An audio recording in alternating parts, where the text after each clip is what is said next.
2।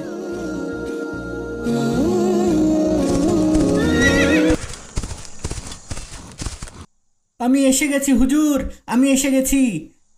আমি জানতাম সে ফিরে আসবে। আমাকে ক্ষমা করবেন, পথে আমার ঘোড়াটা ব্যথা না পেলে আমি ঠিক সময়েই আসতে পারতাম। এবার আমার জামিনদারকে মুক্তি দিয়ে দিন আর আমার মৃত্যুদণ্ড কার্যকর করে আমাকে পবিত্র করেন। হে যুবক, তুমি জানো তোমাকে মৃত্যুদণ্ড দেওয়া হবে, তারপরেও কেন তুমি ফিরে এলে? আমি ফিরে এসেছি কারণ আমি কিয়ামতের দিন খুনি হিসেবে আল্লাহর সামনে দাঁড়াতে চাই না। আমি ফিরে এসেছি কারণ কেউ যেন বলতে না পারে একজন মুসলমানের বিপদে আরেক মুসলমান এগিয়ে এসে নিজেই বিপদে পড়ে গেছে। তোমার সততা আর ঈমান দেখে আমি মুগ্ধ। যদি তোমাকে সাহায্য করার উপায় আমার থাকতো। হুজুর, আপনি তাকে মুক্ত করে দিন। আমরা তার উপর থেকে আমাদের অভিযোগ তুলে নিলাম। কিন্তু তোমরা কেন তাকে ক্ষমা করে দিচ্ছ বলবে?